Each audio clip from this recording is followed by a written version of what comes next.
When you think of Great Britain, what do you think of? A modern country with a prime minister, elections, and people from all over the world? Or maybe you think of the kings and queens who ruled for hundreds of years, or the royal family of today, with Queen Elizabeth, Prince Edward, and Prince Harry. Or maybe you think of it as your home. Today we're going to travel to Britain, but it will be the Britain of almost 2,000 years ago.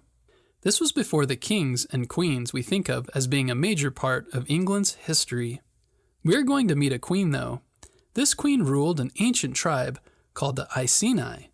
She inspired her people and made great sacrifices for them when they needed it most. They needed an inspiring leader because this was a troubling time for them. This was a time when their island was becoming part of the Roman Empire. But wait, isn't Rome in Italy? Yes, it is. You don't need to check your atlas. Although the city of Rome is in Italy, and has been for thousands of years, in ancient times, Rome was also an empire. This meant that they went out and conquered, or took control over, many areas far from their original city and surrounding region. By the 1st century, before the Common Era, the Roman Empire had reached Britain's doorstep, and they didn't plan to knock politely and ask to be let in. Before the Romans came along, much of England was inhabited by people called Celts. There were many Celtic tribes with many names. They shared a similar culture and similar languages. Together, these tribes were often called the Britons, and you'll hear me use that term as well today. Sometimes the tribes fought with each other, but they had a thriving and complex society. They worked both iron and bronze to make tools, jewelry, drinkware, and other items. They worshipped their own gods, built houses and forts, farmed the land, and issued their own coins. The Iceni were one of these tribes. The Celtic people had followed this way of life for centuries, but things started to change when Julius Caesar invaded Britain in the 1st century BCE. At that time, Rome didn't take over completely. They let the Celtic tribes live pretty much as they always had, but they did force many of the local rulers to pay tribute to Rome. This meant they were expected to send money or gifts to Rome and support the Romans against their enemies. These local kings were now ruling over client kingdoms. Being a client kingdom of Rome often meant they'd eventually try to make you part of the empire officially.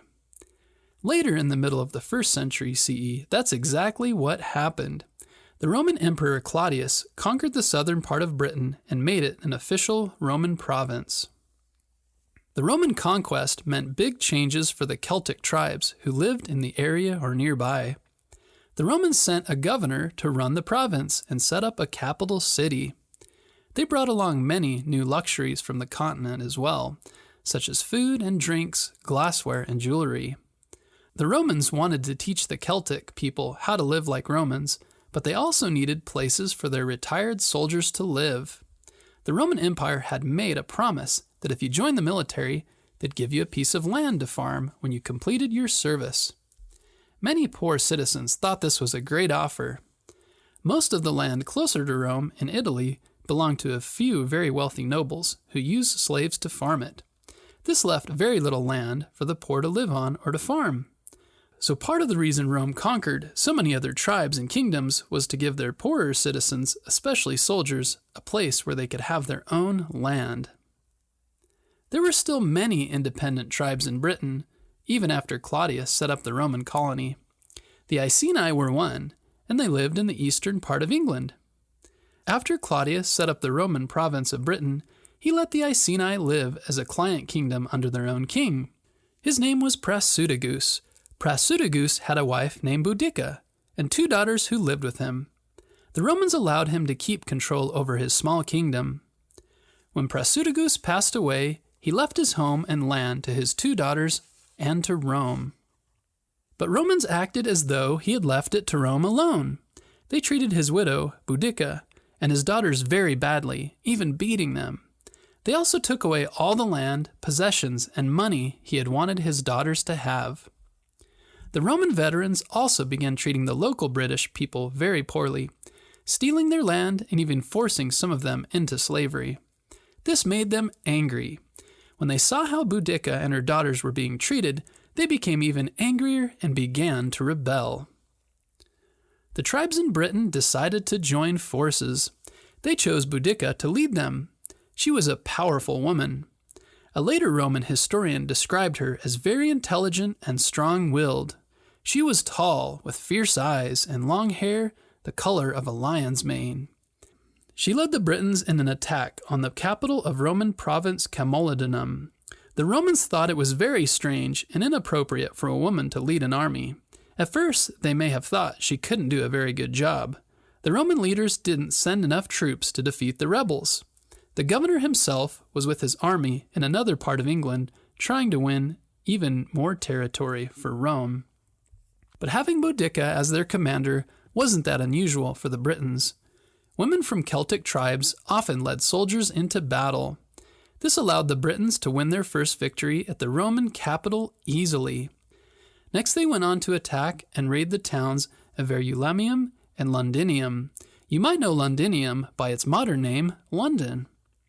As the Britons continued their march, the Romans finally decided to take Boudica's rebellion seriously. The Romans returned to the area with an even bigger army. Boudica encouraged her troops before each battle, riding among them with her 2 daughters in a chariot. She told them she was with them, not as a queen, but as one of the people who had lost her freedom and had been mistreated, just like them. She told them it was better to live a simple, poor life with freedom than to give up their freedom and have all the luxuries the Romans had brought their island. Her plan was that they would either win their freedom or fall trying. Unfortunately, though Boudica led her people valiantly, they fell trying. The Britons lost the battle with Suetonius's army.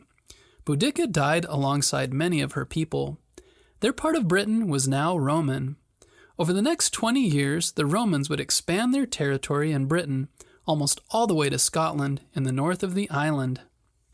But although her rebellion wasn't successful in the end, Boudica left a legacy that people have looked to for inspiration for thousands of years.